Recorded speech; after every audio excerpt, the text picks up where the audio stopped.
Insultar a los diplomáticos de Gengis Khan, una de las campañas militares más destructivas de la historia, comenzó por una razón prácticamente inútil. A principios del siglo XIII, Gengis Khan, líder de los mongoles, estaba técnicamente en paz con el imperio de Corasmia, e incluso habían luchado contra enemigos comunes, pero todo cambió cuando una caravana comercial mongola entró en territorio de Corasmia y fue atacada por un gobernador local, quien robó las mercancías y asesinó a los mercaderes. En lugar de ir a la guerra de inmediato, Gengis Khan envió embajadores al Shah de Corasmia para pedir justicia y que el gobernador fuera castigado. Pero el Shah tomó una decisión terrible. Mandó asesinar a uno de los enviados mongoles y envió su cabeza cercenada junto con las demás. En la cultura mongola, dañar a un mensajero era una grave ofensa. Se consideraba no solo un insulto, sino un claro acto de guerra. Gengis Khan respondió con una invasión masiva. Su ejército destruyó ciudades enteras y aniquiló por completo el imperio de Corasmia. Incluso las estimaciones más bajas sugieren que murieron millones de personas.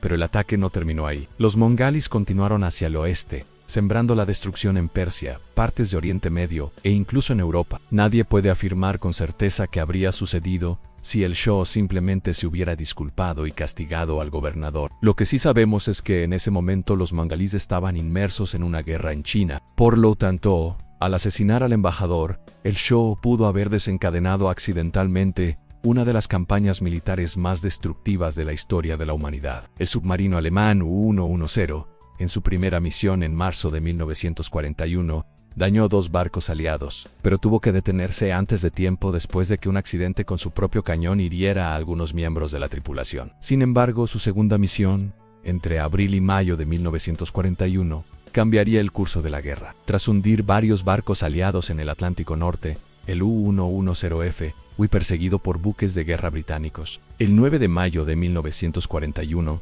tras ser alcanzado por cargas de profundidad, el submarino alemán se vio obligado a emerger. Esto formó parte de una operación británica que más tarde se denominó Operación Primrose. Los buques aliados rodearon el submarino alemán dañado. Al principio, los británicos creyeron que los alemanes contraatacarían y abrieron fuego, pero cesaron el fuego al darse cuenta de que la tripulación se rendía. El comandante alemán Fritz Julius Lemp vio que el submarino no se hundía como debía. Intentó nadar de regreso y destruir la máquina Enigma, un tipo de dispositivo descifrado utilizado por la Alemania nazi para enviar mensajes militares secretos, pero desapareció. Se desconoce la causa de su muerte. Mientras tanto, marineros británicos abordaron el U-110, abandonado, y recuperaron la máquina Enigma, junto con valiosos libros de códigos. Estos proporcionaron a los criptoanalistas británicos de Bletchley Park una gran ventaja para descifrar los mensajes navales secretos alemanes, especialmente un cifrado de respaldo conocido como Reserven Handwerfen. Para mantener su éxito en secreto, los británicos dejaron que el U-110 se hundiera y fingieron que todo había desaparecido bajo la custodia de Constantino V. En 774, el emperador bizantino Constantino V la NCO una campaña militar contra Bulgaria, pero fracasó. Sin embargo, posteriormente obtuvo una gran ventaja. Espías infiltrados en la corte búlgara de Pliska le proporcionaban información valiosa en secreto. El gobernante búlgaro Telerik comenzó a notar que Constantino siempre parecía conocer sus planes. Finalmente, se dio cuenta de que su gobierno había sido infiltrado por espías bizantinos. Telerik ideó un plan ingenioso. O quizás Constantino confiaba demasiado. Envió un mensaje a Constantino, fingiendo querer desertar a Constantinopla y unirse a él. Le pidió los nombres de los agentes del emperador en Pliska, alegando que los necesitaba para garantizar su seguridad mientras él escapaba. Constantino le creyó y le entregó la lista. Lo cierto es que Telerik no tenía ninguna intención de desertar. Una vez que obtuvo los nombres, ejecutó a todos los espías bizantinos de su corte,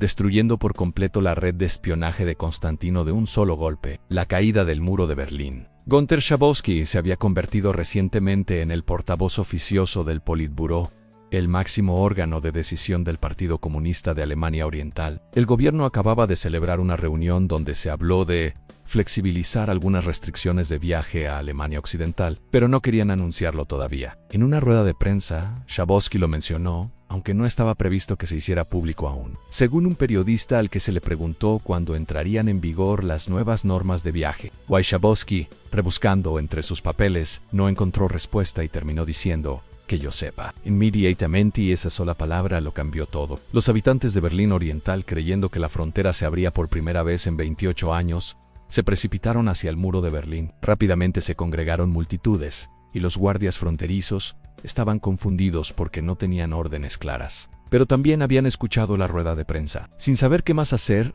abrieron las puertas y dejaron pasar a la gente.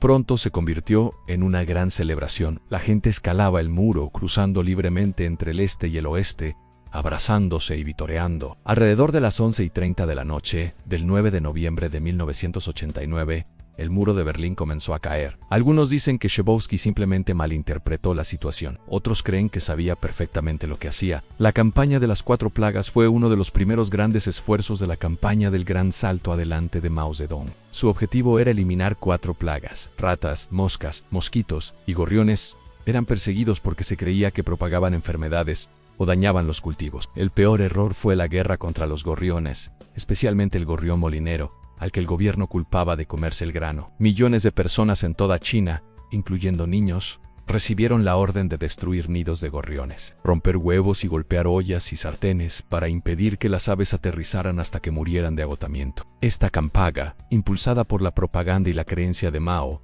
de que el hombre debía dominar la naturaleza, casi exterminó a los gorriones en China. Pero sin gorriones, las poblaciones de insectos y langostas crecieron sin control. Al no haber aves que se los comieran, estos insectos destruyeron los cultivos, agravando aún más la escasez de alimentos en China. Este desastre, combinado con malas políticas agrícolas y errores ambientales, contribuyó a causar la gran hambruna china, que mató a decenas de millones de personas. Para 1960, el gobierno suspendió discretamente la campaña contra los gorriones y comenzó a combatir las chinches. En 1921, mientras trabajaba en General Motors, Thomas Migley Jr. descubrió que añadir un compuesto químico llamado tetratilplomo, también conocido como TIL, a la gasolina podía eliminar el cascabeleo de los motores. En las primeras fábricas que producían TIL, los trabajadores sufrieron alucinaciones, enfermedades mentales e incluso la muerte. Aún así, el combustible se promocionó intensamente y se extendió rápidamente por todo el mundo. A finales de la década de 1920,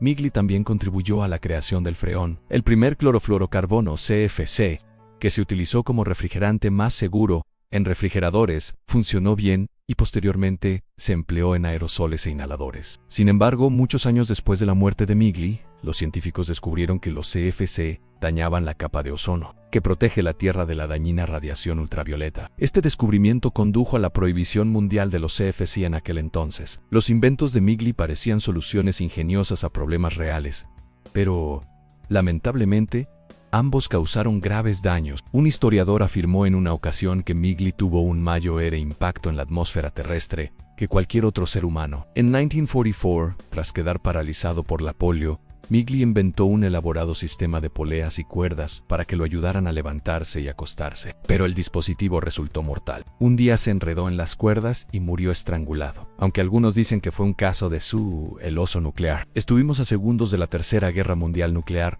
y la historia es en gran parte desconocida. Era cerca de la medianoche durante la crisis de los misiles de Cuba, el momento en que el mundo estuvo más cerca de una guerra nuclear. Durante la Guerra Fría entre Estados Unidos y la Unión Soviética, en una base militar estadounidense en Duluth, un guardia vio a una figura desconocida trepando la valla. En ese momento, los estrategas militares estadounidenses creían que si la Unión Soviética lanzaba un ataque nuclear, primero intentarían sabotear las bases estadounidenses. Pensando que podría tratarse de un ataque de este tipo, el guardia disparó su arma y activó la alarma de sabotaje. Esta alarma se activó automáticamente en todas las bases militares cercanas, pero en una base en Wisconsin llamada Volk Field, hubo un fallo en el cableado. En lugar de una alerta de sabotaje convencional, la alarma activó una sirena que ordenó el despegue de los cazas armados con armas nucleares. Los pilotos se encontraban en DEFCON 3, un nivel de alerta máxima, justo antes de una guerra total. Se les había advertido claramente que no se realizarían simulacros a ese nivel, por lo que, al oír la señal, creyeron que había comenzado la Tercera Guerra Mundial y que se les ordenaba el lanzamiento. Para cuando se descubrió el error,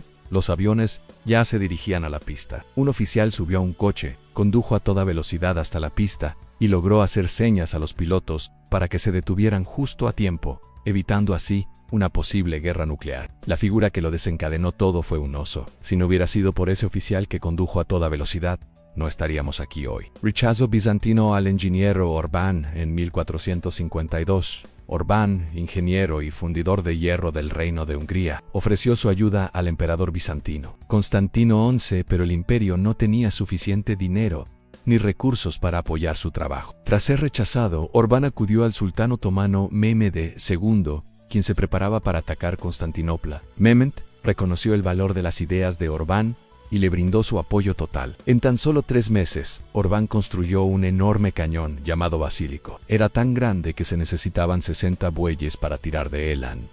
Su cañón desempeñó un papel clave en el asedio otomano de Constantinopla en 1453, que condujo a la caída del Imperio Bizantino, que había perdurado durante más de 1000 años. El viaje de Kim Jong-nam a Disneyland.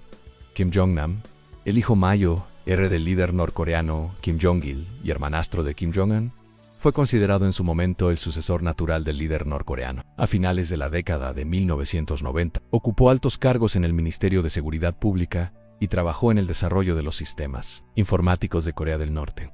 Sin embargo, todo cambió en 2001 cuando fue detenido en Japón utilizando un pasaporte falso mientras intentaba visitar Disneyland Tokio. El incidente avergonzó tanto a Corea del Norte que su padre canceló una visita prevista a China y comenzó a apartar discretamente a Jong-nam del poder. Durante los años siguientes, vivió prácticamente en el exilio, viajando entre China, Macao y diversas partes del sudeste asiático. Ocasionalmente concedía entrevistas a medios extranjeros y llevaba una vida más abierta y lujosa que el resto de la hermética familia Kim. Las agencias de inteligencia creían que tenía conexiones con China e incluso que pudo haber trabajado como informante de la CIA tras la elección de su medio hermano menor, Kim Jong-un, como sucesor en 2010. Kim Jong-nam era visto como un rival potencial. Según la inteligencia surcoreana, Kim Jong-un dio la orden de asesinarlo. Jong-nam sobrevivió a varios atentados e incluso escribió una carta a su hermano, pidiéndole que le perdonara la vida. El 13 de febrero de 2017, fue asesinado en el aeropuerto de Kuala Lumpur, en Malasia, después de que 2 mujeres le untaran en la cara. El letal agente nervioso 5D en las mujeres fueron arrestadas, pero afirmaron que pensaban que se trataba de una broma para un programa de televisión. La mayoría de los expertos creen que el asesinato fue ordenado por Kim Jong-un. Mientras aún vivía, Kim Jong-nam declaró que la verdadera razón de su caída en desgracia fue su apoyo a las reformas económicas y la apertura, ideas que adoptó durante sus estudios en Suiza. La confianza de Roma en un noble germánico, Publio Quintilio Varo, general romano al mando de la nueva provincia de Germania, se basaba en la confianza depositada en uno de sus oficiales, un noble germánico llamado Armenio. Armenio se había formado en Roma y había servido en el ejército romano, pero trabajaba en secreto para unir a las tribus germánicas contra el dominio romano. Aquel verano, mientras Varo y entre 15.0 y 20.0 soldados romanos regresaban a su base de invierno, Arminio le informó de una pequeña rebelión local que requería atención. Varo le creyó y condujo a su ejército a un denso y remoto bosque. Allí, las tropas romanas se encontraban dispersas, ralentizadas por el mal tiempo e incapaces de luchar en formación. Entonces, Arminio les tendió una trampa. Durante varios días, las legiones romanas fueron emboscadas por guerreros germánicos que conocían el terreno y habían establecido defensas ocultas. Así comenzó la batalla del bosque de Teutoburgo. En el año 9 después de Cristo, casi la totalidad del ejército romano fue aniquilada, y Varo se suicidó durante la batalla. La derrota fue tan devastadora que Roma abandonó sus planes de conquistar tierras más allá del Rin.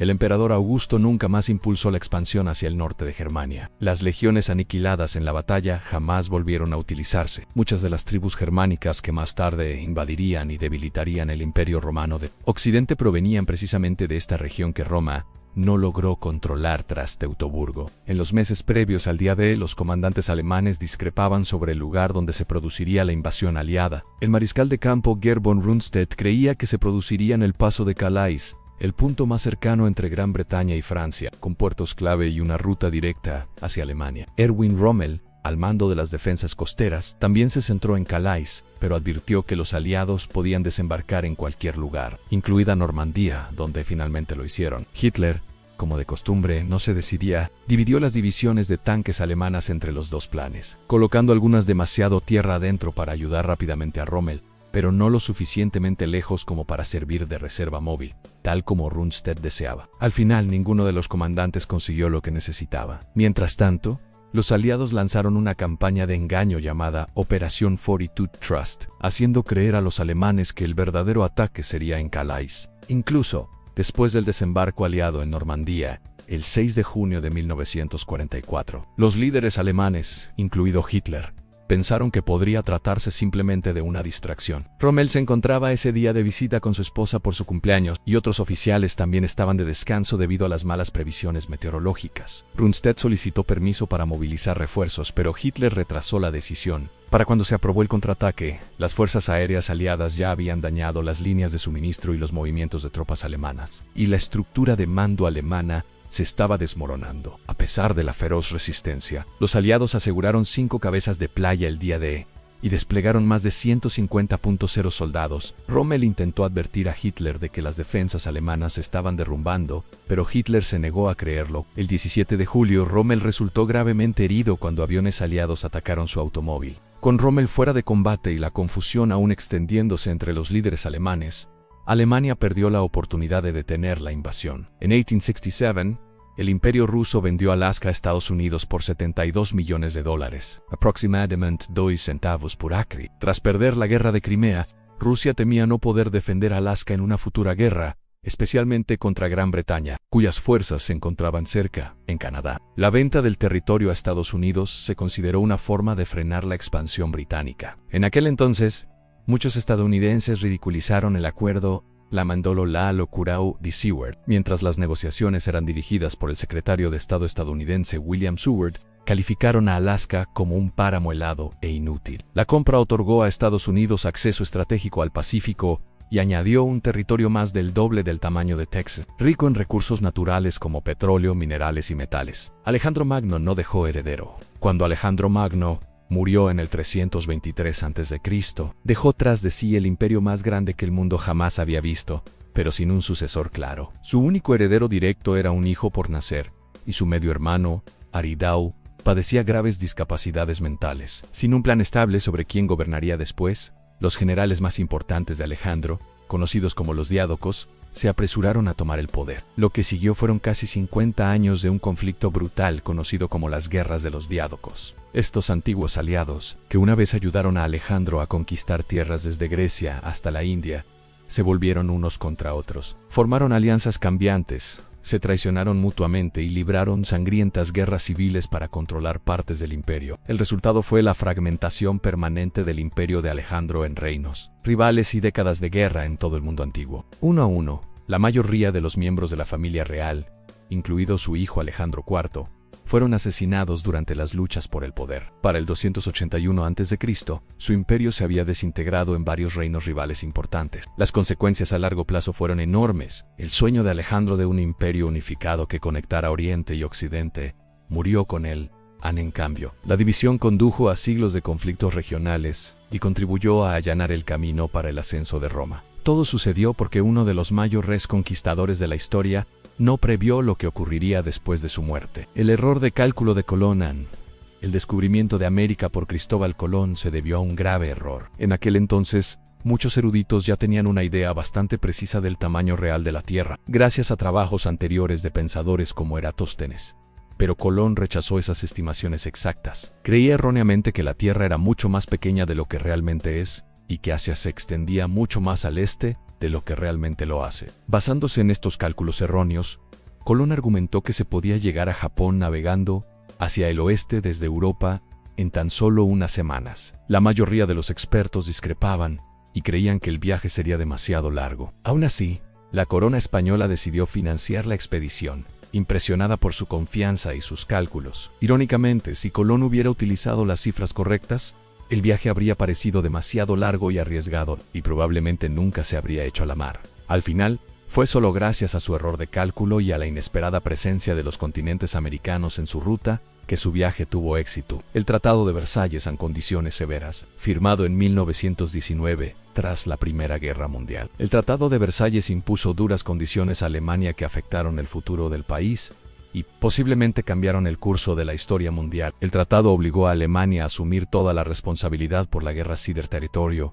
reducir drásticamente su ejército y pagar enormes sumas de dinero a las potencias aliadas. Muchos alemanes consideraron estas exigencias injustas y profundamente humillantes, sobre todo porque esperaban que las negociaciones de paz siguieran el ejemplo más generoso de los 14 puntos del presidente estadounidense Wilson. El economista británico John Maynard Keynes calificó el Tratado de Paz Cartaginesa, es decir, diseñado para aplastar a Alemania en lugar de construir una paz duradera. Advirtió que las severas sanciones financieras perjudicarían tanto a Alemania como a Europa. En Alemania, el sentimiento de injusticia era generalizado. Millones de alemanes étnicos terminaron viviendo fuera de las nuevas fronteras del país. La pérdida de territorio y poderío militar alimentó la ira y el nacionalismo. Esta frustración contribuyó al auge de la política extremista, especialmente durante la Gran Depresión, cuando Adolf Hitler ascendió al poder. Si bien el tratado no fue la única causa de la Segunda Guerra Mundial, sus duras condiciones y la forma en que se recordaban influyeron considerablemente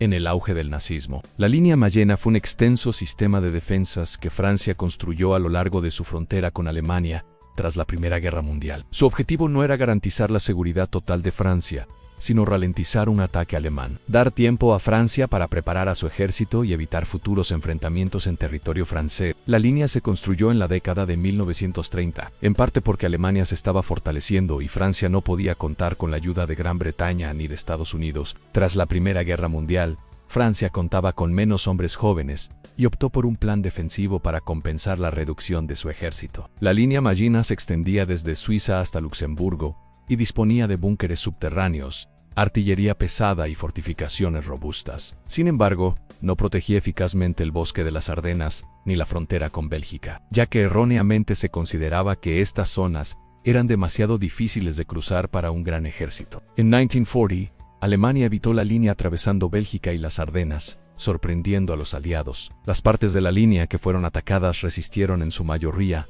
pero ya había sido flanqueada. Tras la guerra, hubo desacuerdo sobre si la línea Maginot había sido una buena idea. La Operación Barbarroja, lanzada por la Alemania nazi en junio de 1941, fue uno de los mayores errores de cálculo militar de la historia. Se suponía que sería una invasión rápida y sencilla de la Unión Soviética, destinada a derrotar al Ejército Rojo en pocas semanas, pero en cambio, se convirtió en el frente más grande y mortífero de la Segunda Guerra Mundial. Al principio, los alemanes lograron grandes avances, rodeando y matando o capturando a cientos de miles de soldados soviéticos en lugares como Kiev y el mar de Azov a finales de 1941. Estaban cerca de ciudades clave como Leningrado y Moscú, pero la invasión comenzó a estancarse. El frío, las largas líneas de suministro, la fuerte resistencia soviética y la mala planificación ralentizaron el avance alemán. Leningrado no fue tomada, sino rodeada, lo que condujo a un terrible asedio que causó la muerte de más de 1 millón de civiles,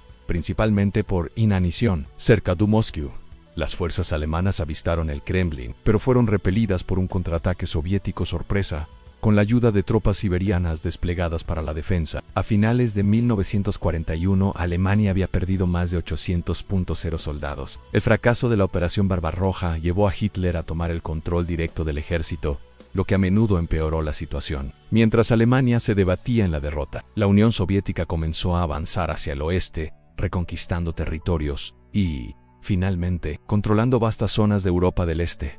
Lo que comenzó como un plan para derrotar a la Unión Soviética terminó creando el bloque del Este y sentando las bases para la Guerra Fría. Murieron más personas en el frente oriental que en todas las demás batallas de la Segunda Guerra Mundial juntas. Un error en la Primera Guerra Mundial.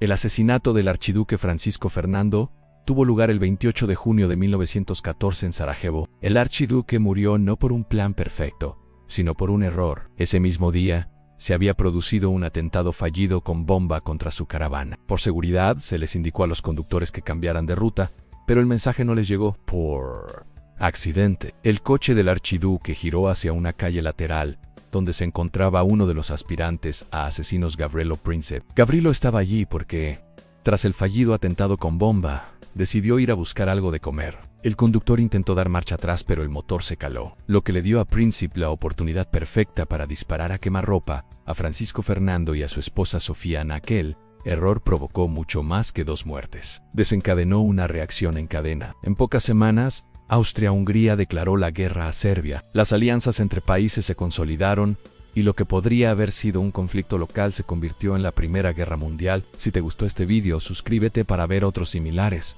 o únete a mi servidor de Discord para sugerir más.